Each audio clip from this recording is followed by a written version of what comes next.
So you want to do WGU as fast as possible. You want to get your degree in less than one term. Or I'm going to tell you how I got my degree in less than one term. Or how I plan on it, because I haven't gotten it yet. So my mindset is I need to finish as fast as possible, right? I need to get it done. Get it done, get it done, get it done, get it done. I need to do, what do I need to do in order for me to pass? That's my mindset. Let me tell you some about my background. I got into cybersecurity in 2021. I got a, I was in community college for a while, was in biotechnology. COVID hit, and you know what's so ironic? I dropped out of college because I hated online school. I hated online school. So I was like, you know what? I'm not paying all this money to go to online school. I want to go in-person classes. So I dropped out and said, you know what? I don't need an education in order to be successful. I can do whatever, blah, blah, blah. So funny because now I love online classes. I don't know how I would do in-person classes, because in-person classes don't have as much flexibility as online classes. So that's funny now that I think about it. Was in community college for a while, dropped out, and found cybersecurity around 2021. Was lucky enough to get a scholarship for a cybersecurity boot camp. I went to Full Stack Academy. Great program, great instructors, awesome program. One thing that I will say is that if you don't have any experience, that's not going to be enough. You're going to need to do more. Got a job as a system administrator for a year at a school. So that was a lot too. That was a fire hose.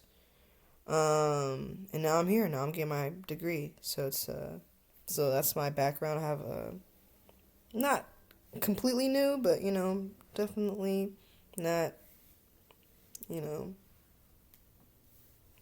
haven't been in the game that long. But yeah, that's my background. So there's two types of classes at WGU. There's objective classes and performance classes. Objective classes are usually multiple choice. Actually, they're multiple choice all the time. Unless you're taking a certification class, and if you're taking a certification class, and that's a completely different story. But when it comes to objective classes, they're multiple choice. Performance classes, they usually consist of writing a paper, following a rubric, stuff like that. So when I approach any class I approach that I get, let's just say I'm doing Introduction to IT, I get Introduction to IT. I'm going to email my professor or schedule a meeting with my professor immediately. Schedule a meeting with your professor, and you want to talk to them about, hey, I just joined your class. What do I need? What can I expect? What do I need to do to be successful in this class? Just ask those questions. All right, what do I need to do? You need to, touch base with your professor at least once when you're going through these classes, at least once. They're there to help you, okay? So they're usually going to tell you what you need to do. Tell them what your goal is. Hey, I'm planning on passing this class as fast as possible. What do I need to do? What do I need to do in order for me to be successful in this class? And they're going to tell you. Usually the professor is, when you schedule it, the meeting, they're a little bit, obviously they're busy. They're not going to be able to catch you that day. Usually the next day or maybe the next 2 days, you're going to talk to them. You don't want to sit on your butt and wait for that meeting, obviously. So what I do is that, because it's important to get going with guidance, right? You want a little bit of guidance. So what I do is, while I'm waiting for that call with my professor, is that I go on Reddit and I see what students experience with that class is. So what I'll do is I'll copy and paste Introduction to IT, whatever course number that is, and copy and paste that, put it in, put Reddit at the end, and Reddit it's gonna give you, it's a gold mine. It's necessary. It's necessary to go on Reddit. Go on Reddit and see what you need to do, what students are doing, okay, and what they did to pass, okay. So that's what I do for every class. So for objective classes, the multiple choice, the test classes, the first thing I do if I'm giving an objective class, you want to take the pre-assessment as fast as possible. Immediately take the pre-assessment. Use the pre-assessment report, because after you take the pre-assessment, you are given a pre-assessment report almost immediately. Okay, and the pre-assessment is not nothing is counted against you. Nothing is nothing is counted against you. It's not real. It's not the real test. The real test is the objective assessment. Okay. The objective assessment is proctored and stuff like that. The pre-assessment is not proctored. It is a free test, right? In order to pass these classes at WGU, or objective classes at WGU, you need to pass the test. That's all you need to do. You don't need to do anything else. You need to pass the test in order to pass a class. And what is a better way to get better than to actually simulate the test, to take the test? That's the only way. I mean, just take the test and see where you're at, all right? Just take the test. The cool thing about pre-assessments is that you are given, after you take the test, you are given a pre-assessment report. And this pre-assessment report usually are awesome. They give you a breakdown of not only the objective, but the percentage. That's something really important. The percentage of each objective. So let's just say there's, let's look at this right here. Yeah, so for example, right now I am taking digital forensics and cybersecurity, and this is a interesting one. This is the only class that I have that's actually an objective class and a performance class. So I have 2 assignments and a test. So this is the only class that's like this. But anyways, this pre-assessment I didn't do so hot at. This is my first attempt. There's 3 sections. There's one section that's 18% of my assessment. The second section is 64% of my assessment. And there's a third section that's 18% of my. So I don't want to give out too much because I don't know what I can and cannot say. But there's one. The first section is the policy section. So I'm just trying to. I'm not sure if you guys are following me. The first section of this test is the policy section. That's the first objective. The second objective is forensic analysis. The third objective is steganography. All right? The first objective is 18%. The second objective is 64%. The third objective is 18%. I did my worst in the first objective. I did not do so hot in that one. The second objective, I did okay. So did I. And I also did okay on steganography because I actually have experience with steganography.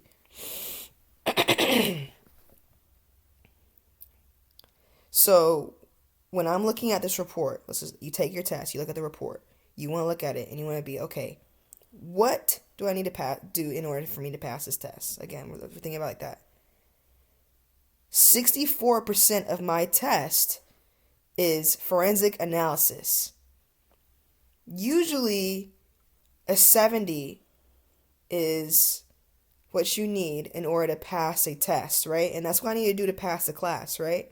Usually, I need to get a 70 to pass the test, right? So a 64, that's basically the test. Forensic analysis. What is the name of the class? Digital forensics. Forensic analysis. That's what I need to do, okay? And then I'm good at steganography, right? So I can understand that because I have experience with that. Bam, that's like what? That's the test. That's literally the test. So what I'm going to do, and this is what you need to do when you're looking at a class. This is for any class. I'm going to try my best to get 100% on the second part, the 64% of the assessment, forensic analysis. I'm gonna get 100% on that, and then work on a little bit of take the test again, or I'm gonna work a little bit on a 60 on the forensic analysis, and then work a little bit on the steganography, and then get a little bit better. Obviously, I'm gonna work through all of it, but I'm gonna focus my studies on what really matters, which is the second core part. I'm not sure if I'm explaining that right, but you really want to the pre-assessment, man. It's just awesome. It's awesome. It tells you what you're bad at, what you're good at, what you need to work on, what the test is. Even tells you what you should study on. It's just amazing. Use the objective pre-assessment as your study guide. Please. Okay? So yeah, there's that. Performance, there's objective assignments, objective classes, and then there's performance classes. Performance classes usually are never more than 2 assignments. I've never seen anything more than 2 assignments. You can have 3 assignments, maybe, I don't know. But it's usually never more than 2 assignments. And when I say 2 assignments, I mean 2 tasks. I mean 2 homework assignments. Yes, just 2 homework assignments to pass the class. So again, you want to email professors and look at Reddit. You definitely want to look at Reddit. Email your professor. If there is a template, use the template. Because in order for you to pass this class, the evaluators need to evaluate it and they need to evaluate it and see if you pass. So again, with performance classes, it's a pass or fail type system. And again, the evaluators are there determining if this is a pass or fail assignment, a paper or something like that. So when it comes to these classes, you want to make sure that you use the template and follow the rubric to the T. If there is a template, use the template. I don't want you to be creative at all. Evaluators are grading hundreds of papers, and you want it to be as easy as possible for them. So what I mean is, if part A of an assignment, let's just say you're given the assignment and the instructions and stuff like that. If part A of the assignment says, describe the federal regulations that this case study violates, you literally want to answer that question with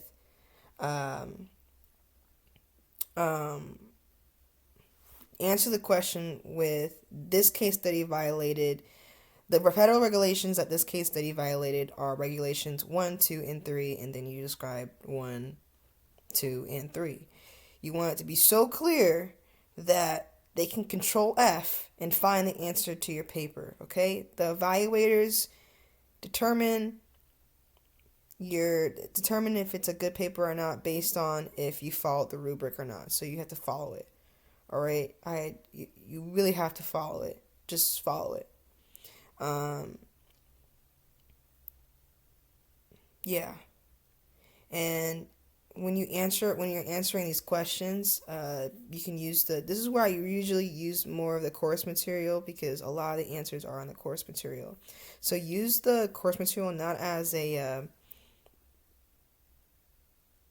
use it more as a guide. No, like, if I need it, I'll use it, right? So if you need it, use it for what you don't know. Okay, so look at the task first and use it as like when it says federal regulations. Usually it want to talk about federal regulations in the book, right? So just you can control F federal regulations. And usually it'll show you what regulations that they're talking about, and talk to your professor. Talk to your professor. Talk to your professor and see, hey, what regulations do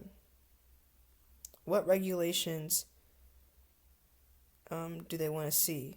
What chapter can I find these answers at? And this is where you really want to talk to your professor a bit more. I talk to my professor a bit more on performance classes than I do in objective classes, because objective classes are pretty straightforward. Performance classes, you need a bit more guidance, a template, you know what I mean? Just to get that going. I'm not sure if I described all this right. If you need more if you have any questions, just let me know.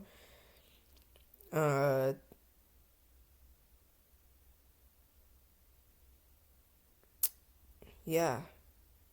What I've realized that is, just as a side note, is that as I'm doing this, it's making me realize that school is not real life. That made me, like, I realized that when I started to do this.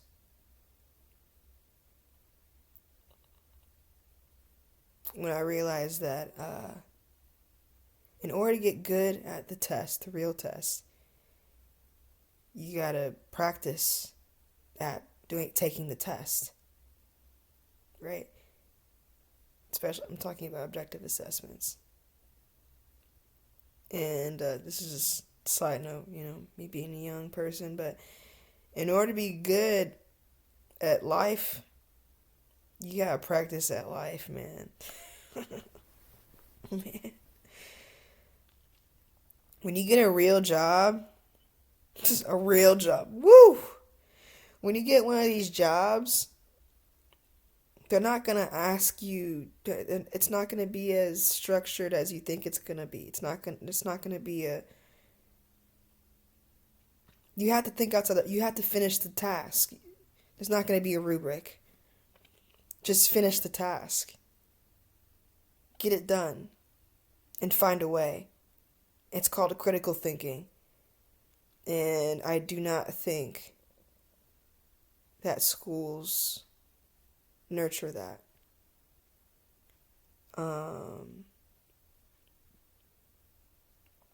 Yep. If you have any questions, let me know. I do plan on finishing my degree in cybersecurity and information assurance in the next 2 months. So that'll be 4 months. Right? Oh, wait, I start November, December, January, February, March. Yeah. I'll be finished by the end of March.